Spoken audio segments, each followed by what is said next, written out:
नमस्कार दोस्तों, स्वागत है आपका द एंड शो में और मैं हूं नीरज वाजपेयी और आज हम बातचीत करेंगे रिलायंस की 48वीं जो एजीएम हुई है उसमें क्या-क्या उन्होंने कहा है। तो 48वीं एजीएम में आपको बता दूं मैं कि 3 बहुत बड़े प्रॉमिस किए गए। 3 मुख्य इसकी बातें हैं, 3 हाइलाइट हैं।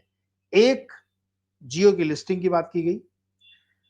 दूसरी बात ये की गई कि एक नई कंपनी बनाई गई है, रिलायंस इंटेलिजेंस। और तीसरी बात ये की गई है कि 2028 तक एबिटा को दुगना किया जाएगा। तो आज से नहीं, जब इन्होंने 2022 में कहा था वहां से किया जाएगा। तीनों बातों को विस्तार में समझेंगे और एक बहुत बड़ी हाईलाइट है और है जिसपे थोड़ा ज्यादा समय में बातचीत करेंगे, वो है रिटेल बिजनेस की। आप साइज देखेंगे ना उसका तो दंग रह जाएंगे। मैं यहाँ पे शुरू में ही अपने दर्शकों को बता दूं कि मैंने रिलायंस को 20 साल कवर किया है। मैंने इनकी कंपनी में नौकरी भी की जब मैं सीएनबीसी आवाज में था, तो उसका स्वामित्व तो रिलायंस के पास था, जो कि 15-16 के आसपास से आया था। लेकिन रिलायंस को मैं अपने करियर की शुरुआत से कवर कर रहा था, क्योंकि बड़ी कंपनी थी, मुझे बीट थी मेरी ऑयल एंड गैस की, तो उसके वजह से मैं करता था। फिर मैंने अपनी आंखों के सामने सब कुछ होते हुए देखा है।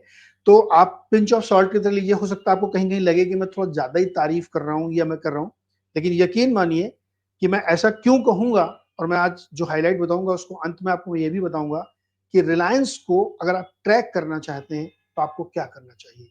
चलिए बिना समय गंवाए हुए फटाफट इसका शुरुआत करते हैं कि रिलायंस की एजीएम में दरअसल क्या क्या हुआ है यहाँ पे, और वो इंपॉर्टेंट बात आपके सामने लेके आते हैं। तो रिलायंस की एजीएम आज हुई 48वीं। 2 बजे मुकेश अंबानी जी ने बाकायदा इसको अनाउंस किया, बातचीत की, सब कुछ समझाया। तो रिलायंस एजीएम में सबसे पहली बात उन्होंने ये कही कि जो जियो है उसकी लिस्टिंग की तैयारी हो गई है। 2026 के फर्स्ट हाफ में उसकी लिस्टिंग कर दी जाएगी और इसके आईपीओ फाइलिंग के प्रोसेस किए जा रहे हैं, जिससे कि ये जल्दी से जल्दी आ सके। मुझे याद है कि 2019 में अनाउंस किया गया था कि जियो की लिस्टिंग की जाएगी और नेक्स्ट 5 ईयर्स में उन्होंने बोला था हम कर देंगे। तो अगर आप वहां से जोड़े तो थोड़ा सा लेट है, 6वां साल चल रहा है, लेकिन चलिए ठीक है। इतनी बड़ी कंपनी हो गई है, उसका भी वैल्यूएशन 8-9 लाख करोड़ के आसपास हो गया होगा, पता नहीं फाइनली कितना निकलता है। लेकिन अब ये डेट आ गई जिसका आपको इंतजार था। यानी अगर हम यहां से जोड़ें तो अगले साल 30 जून से पहले इसकी लिस्टिंग हो जानी है, क्योंकि उन्होंने खुद कहा है कि 26 के फर्स्ट हाफ, तो 26 का फर्स्ट हाफ 30 जून होता है। तो एक बड़ी खबर ये निकल के आई, उसको तरह किया जाएगा। उन्होंने कहा कि जियो फ्यूचर को लेकर के बहुत बड़े बड़े प्लान्स हैं और 5 एश्योरेंस उन्होंने दिए हैं। पहला ये है कि वो जियो हर व्यक्ति को, एवरी इंडियन ऑन मोबाइल और होम ब्रॉडबैंड इससे कनेक्ट होगा। यानी आप किसी न किसी तरीके से रिलायंस से जुड़ेंगे। मैं आपको एक बात बहुत बताऊं, आपको मजाक में लगेगा, हंसी आएगी आपको, लेकिन आप स्टेप बैक करके सोचिएगा। आपकी लाइफ में कोई ना कोई पहलू ऐसा जरूर है आज भी जो रिलायंस से प्रभावित है, क्योंकि बहुत सारे B2B बिजनेस हैं, उनको आपको पता नहीं होगा, लेकिन वो आपकी लाइफ में आप उसको यूज करते हैं और वो रिलायंस का है। तो ये साइज है कंपनी का, तो यही बात वो कह रहे हैं। दूसरी बात उन्होंने कही कि Jio will equip every Indian home और डिजिटल सर्विसेज, यानी व्यक्ति या घर किसी न किसी तरीके से स्मार्ट होम के जरिए जियो टीवी ओएस, तमाम ऑटोमेशन की चीजें होंगी जिससे आप जुड़ेंगे। तीसरी बात उन्होंने कही कि Jio will digitize every Indian business enterprise with simple, scalable and secure platform. जो एंटरप्राइज सॉल्यूशंस है वो ये कह रहे हैं कि वो उससे जोड़ने की कोशिश करेंगे, जिस जो उनका फ्यूचर प्लान है आगे कि सब तमाम बिजनेसेस को इससे जोड़ेंगे। और 50 करोड़ सब्सक्राइबर हो चुकी है, एक माइलस्टोन है। 50 करोड़ सब्सक्राइबर हैं जियो के। चौथी बात उन्होंने कही, Jio will herald in the AI revolution of India, our motto is AI everywhere for everyone. ये लाइन ध्यान रखिएगा, बहुत बड़ी बात है, आगे एक्सप्लेन करूंगा। पांचवा सिद्धांत उन्होंने बताया कि Jio will expand its operation outside India. Important है ये, भारत से बाहर भी वो जाएंगे और होम ग्रोन टेक्नोलॉजी को पूरी दुनिया में फैलाएंगे। बहुत बातें चलती हैं। अब जियो को चूंकि साइज इतना बड़ा हो गया है कि उसको एक्सपेंड करने में कोई दिक्कत नहीं है और वो आगे जाएंगी। जो चौथी बात वहां थी एआई वाली, वो बात यहां पे आ गई है कि रिलायंस इंटेलिजेंस नाम की एक कंपनी बनाई गई है और ये कंपनी एआई का काम करेगी, जिसका नाम है रिलायंस इंटेलिजेंस। ये रिलायंस इंडस्ट्रीज की डायरेक्ट सब्सिडरी होगी, होली ओन्ड सब्सिडरी होगी। क्या करेगी रिलायंस इंटेलिजेंस? ये सबसे बड़े तो एक बहुत बड़ा स्केलेबल लेवल पर एआई इंफ्रास्ट्रक्चर क्रिएट करेगी, डेटा सेंटर क्रिएट करेगी, और इसको जो फ्यूल चाहिए यानी पावर चाहिए वो ग्रीन एनर्जी होगा और वो भी इन हाउस होगा। आगे उसकी भी चर्चा करेंगे। Reliance Intelligence will bring the world's best tech companies. बहुत बड़ी दुनिया की तमाम कंपनियों को इस प्लेटफॉर्म से जोड़ा जाएगा। गूगल के साथ ऑलरेडी इनका टाई अप है और एजीएम में बाकायदा इस बारे में बातचीत भी की गई है और ये एक पार्ट होगा उसका। गूगल एआई में काफी आगे जा चुका है, तो बड़ी बड़ी कंपनियों के साथ टाई अप होगा। Reliance Intelligence will deliver trusted easy to use AI services. सस्ती, भरोसेमंद और आसान जोड़ी जाएंगी। आज की तारीख में बहुत महंगा है। अगर आप एआई के यूज केसेस को लेते हैं, सब्सक्राइब करते हैं, तो डॉलर्स में पड़ता पैसा और महंगा पड़ता है।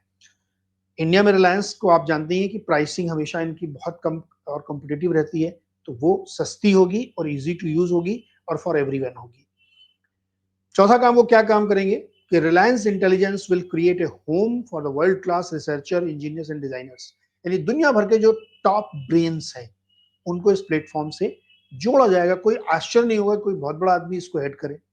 अभी हम चूंकि कंपनी फॉर्म हुई कुछ दिन बाद सुनेंगे, तो ये एक बड़ा नया ऐलान है कि रिलायंस ने एक नई कंपनी बनाई जो आर्टिफिशियल इंटेलिजेंस पे काम करेगी। मैं लगातार इस पर कई वीडियो बना चुका हूं और ये बता चुका हूं कि अगले 5 साल दुनिया बदल जाएगी एआई के थ्रू। रिलायंस इसको बहुत अच्छी तरह समझ रहा है, पहले से वो बहुत टेक सेवी है और अब बाकायदा उन्होंने एआई में उतरने की तैयारी कर दी है, कंपनी बना दी है। टाइप्स गूगल के साथ ऑलरेडी इनके हो चुके हैं, आपने देखा होगा, तो उन्होंने एजीएम में इसकी बाकायदा स्पीच भी दी थी। तो एक बड़ा ऐलान ये था जिसके लिए आपको मेंटली प्रिपेयर रहना चाहिए कि रिलायंस में कुछ बड़ा काम भी हो रहा है। वो लोग, जैसे बहुत सारे लोग ये आलोचना करेंगे कुछ नया नहीं सोच रहे हैं, भैया ये वही सबसे ज्यादा नया सोच रहे हैं। ग्रीन एनर्जी हो, रिटेल हो, टेलीकॉम हो, सब में वही सोच रहे हैं। तो अब लीजिए एआई भी आ गया है। दूसरा जो बड़ी हाईलाइट थी जिस पर एजीएम में सबसे ज्यादा देर तक अगर बात हुई तो वो रिलायंस रिटेल है। रिटेल बिजनेस का थोड़ा सा एक स्नैपशॉट देखिए आप। ग्रॉस रेवेन्यू 8% ग्रो हुआ है लास्ट फाइनेंशियल ईयर में और ये हो गया 3,30,000 करोड़ से ज्यादा। बहुत बड़ा साइज है। इतना तो बहुत सारी कंपनियों का मार्केट कैप नहीं होता जितना इनका रेवेन्यू हो रहा है। एबिटा 8% से 8.5% ग्रो हुआ है। 25,000 करोड़ का एबिटा हो गया इनका, यानी ऑपरेटिंग प्रॉफिट 25,000 करोड़ के पार जा चुका है। यहां से जाते हुए बहुत कॉन्फिडेंट हैं कि सीएजीआर 20% बढ़ाएंगे रेवेन्यूज का नेक्स्ट 3 इयर्स। ये ईशा अंबानी ने अनाउंस किया कि अगले 3 साल तक हम 20% की रफ्तार से अपना रेवेन्यू बढ़ाएंगे। और ये सिर्फ एक नारा नहीं है, ये एक जुमला नहीं है। रिलायंस जो कहता है वो करता है। इस पर मैं बिलीव करता हूँ। मैं आपको बताऊंगा कि वो क्यों ऐसा कह रहे हैं, क्योंकि ये प्रेडिक्शंस जो उन्होंने की ये ग्राउंडेड है। मैं आपको एक छोटी सी घटना बताऊं फिर आगे चलते हैं। आपको याद होगा कि 6-7 साल पहले इन्होंने कहा था, जब डेट बहुत हो गया था कंपनी के ऊपर, तो आलोचनाएं होने लगी थी, ब्रोकर रिपोर्ट आने की, बहुत डेट है बहुत डेट है।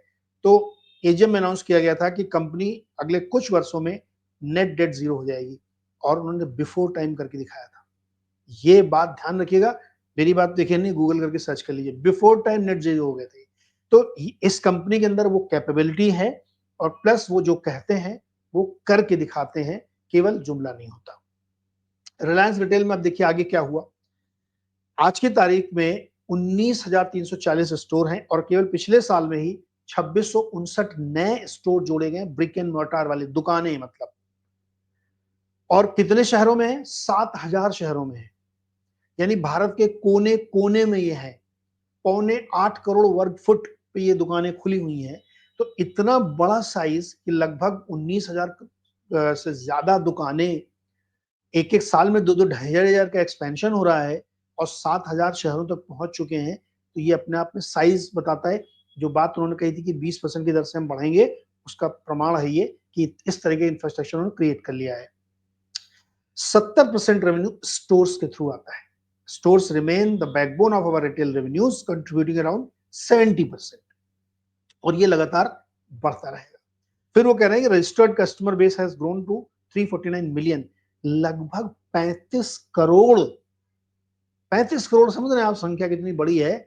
ये इनके कस्टमर बेस है जो इनके पास है, जो कि 15% YoY बढ़ा है और 140 करोड़ 1.4 बिलियन ट्रांजैक्शंस इन्होंने किए हैं, जो कि मतलब आप कंपेयर करिए तो भारत का हर व्यक्ति लगभग जियो के साथ कम से कम एक ट्रांजैक्शन तो उसने किया है।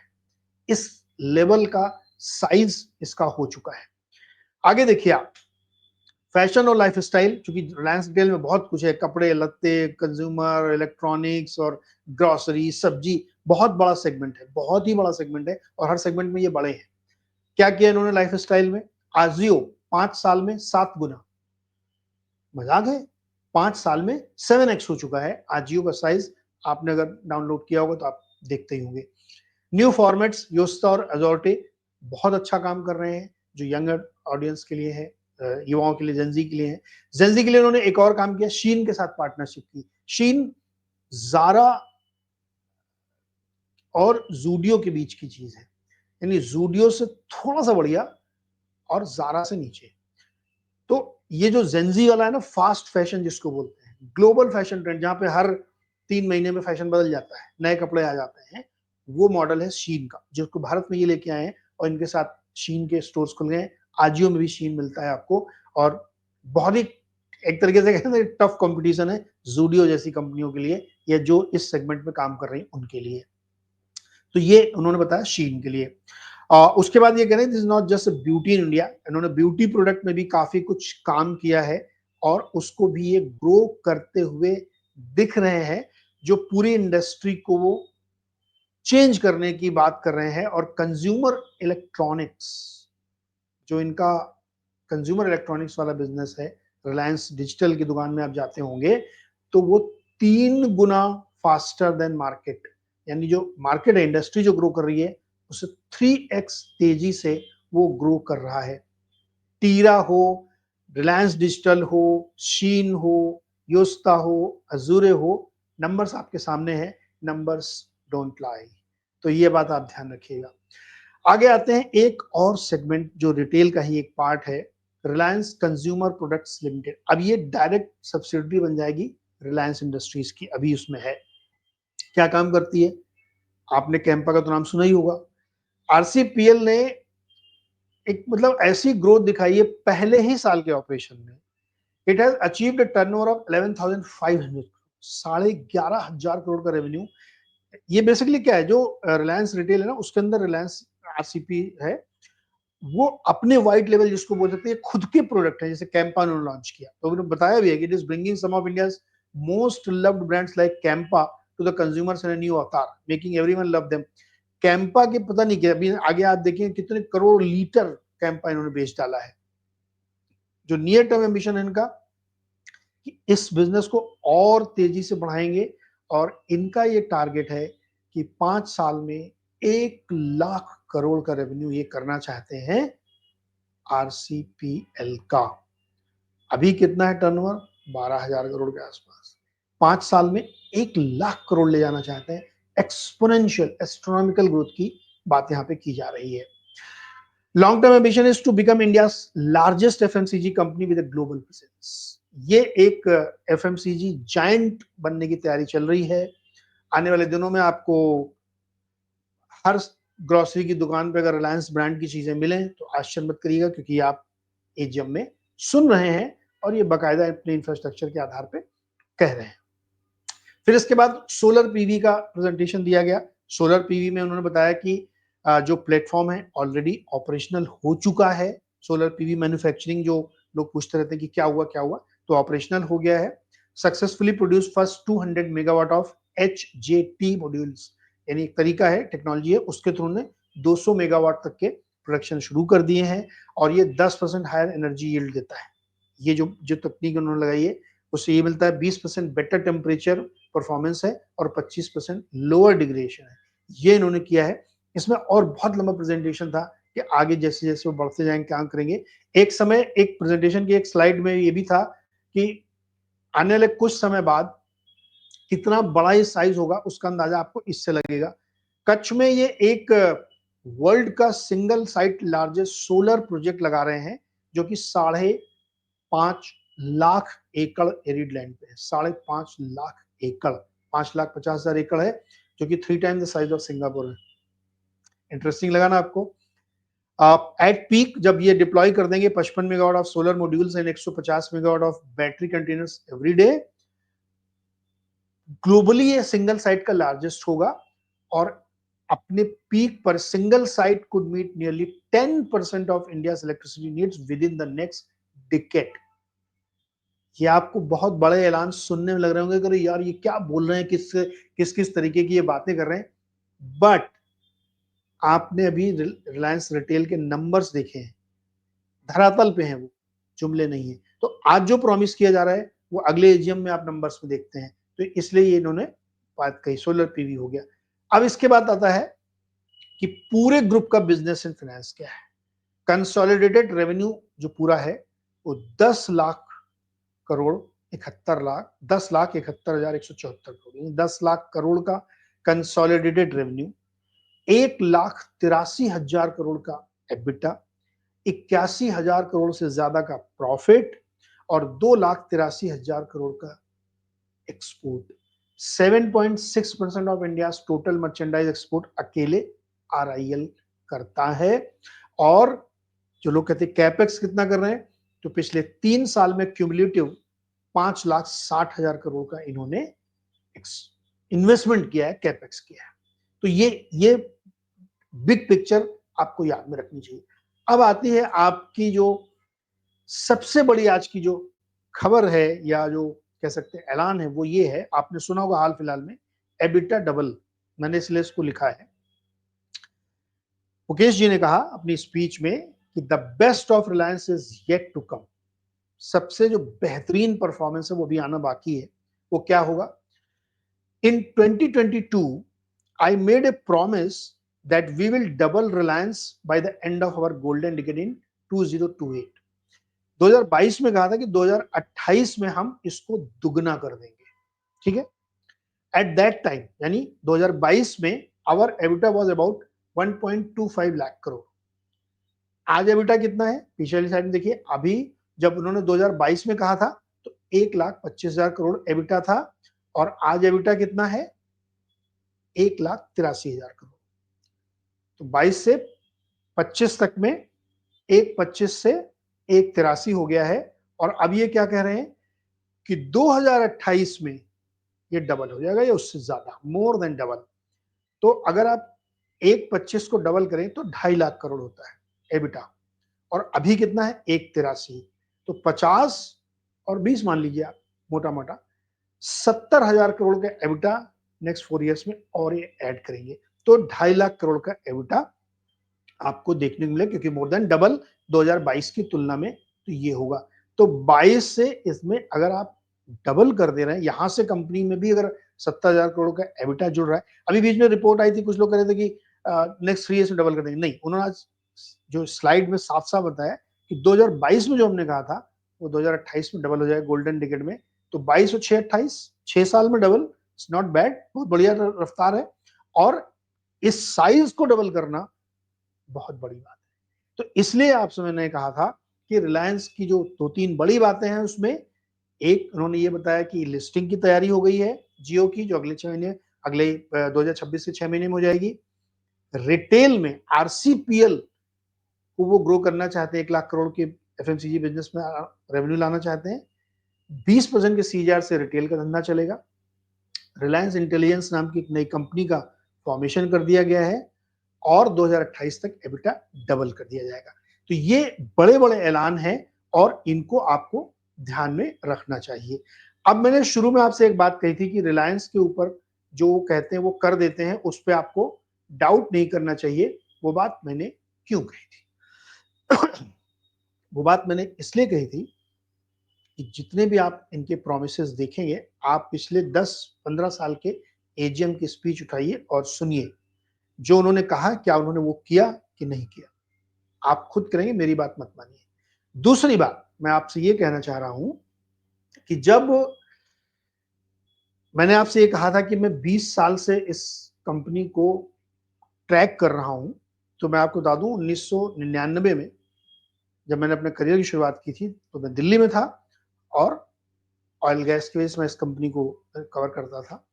और फिर मुंबई आ गया, तो फिर यहाँ पे लगातार मैं शो करता रहा, फिर कुछ समय हमारे मालिक भी रहे ये।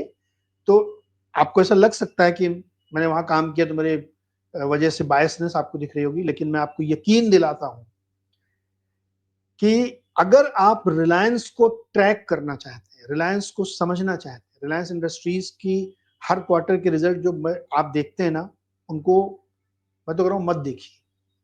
मैं 20 साल के तजुर्बे से कह रहा हूँ, एवरी क्वार्टर मैं जब चैनल पे था तो शाम को बैठ के एनालाइज करता था, अब मैं अपने यूट्यूब चैनल पे करता हूँ।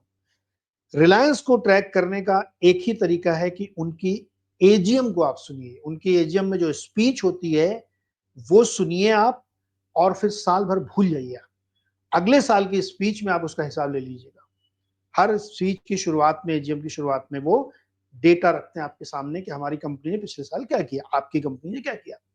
तो मैं हमेशा लोगों से कहता हूं कि जो लोग रिलायंस को समझना चाहते हैं, रिलायंस को ट्रैक करना चाहते हैं, उनके बिजनेसेस को देखना चाहते हैं, उनको सिर्फ साल में एक दिन 1.5-2 घंटा उनकी स्पीच सुननी है, और पिछले 10 साल की स्पीच की कॉपीज उनकी पड़ी होंगी वेबसाइट पे, आप उनको निकालिए, मैच करिए और देखिए। तब आपको यकीन आएगा कि जो आज मैं बात कह रहा हूं कि रिलायंस प्रॉमिस करेंगे तो डिलीवर करेंगे। मे भी ठीक है, कभी 2 महीने, 4 महीने, 6 महीने के लेट हो गए, जैसे उन्होंने कहा था कि 19 में कहा था कि हम 5 साल में लिस्ट करेंगे, नहीं कर पाए। मार्केट कंडीशन बहुत खराब है, बीच में कोविड आ गया था, तो आप ये डिस्काउंटिंग तो देंगे ना उनको कि भाई बीच में अगर कोविड आ गया, एक साल ऐसा खराब हो गया, फिर अभी मार्केट लगातार खराब चल रहा है, तो कितना लेट हुआ है, एक साल। नेक्स्ट ईयर 6 महीने से पहले हो ही जाएगी। तो मैं ये सिर्फ इसलिए आपको बता रहा हूँ कि जो आज ऐलान किए गए हैं, ये देश की सबसे बड़ी कंपनी की ओर से किए गए हैं, देश के सबसे बड़े बिजनेसमैन की ओर से किए गए हैं, तो इनको थोड़ा सीरियसली लीजिएगा।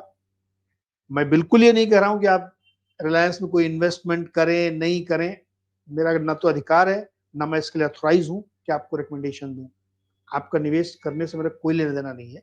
लेकिन इस स्पीच को एनालाइज मैं इसलिए कर रहा हूँ क्योंकि ये देश की बहुत बड़ी कंपनी है, और ये हमारी आपकी लाइफ में इनडायरेक्टली, डायरेक्टली कहीं न कहीं ये टच करती है, तो इसको समझना ज़रूरी है। तो जो 3-4 बड़े ऐलान किए गए हैं, इसका इम्प्लीमेंटेशन अगली स्पीच में आप सुन लीजिएगा। तो ये जो 1,83,000 करोड़ का अभी एबिटा है, ये नेक्स्ट ईयर, फिर उसके नेक्स्ट ईयर 2028 में क्या 2.5 लाख करोड़ से ज़्यादा होता है कि नहीं होता है, इस पर हम लोग नज़र बनाए रखेंगे। उम्मीद करते हैं कि आपको ये एनालिसिस समझ में आया होगा, पसंद आया होगा। अगर आया तो अपने दोस्तों के साथ शेयर करिए, लाइक करिए और चैनल को ज़रूर सब्सक्राइब करिए, तो मुझे और अच्छा लगता है और मेहनत करने के लिए मन भी करता है। बहुत-बहुत शुक्रिया हमारे साथ जुड़ने के लिए। निवेश की कोई सलाह नहीं है, डिस्क्लेमर आपके सामने है। आपकी जो मर्ज़ी है वो अपने वित्तीय सलाहकार से पूछ के ही करिए। बहुत-बहुत शुक्रिया मेरे साथ जुड़ने के लिए।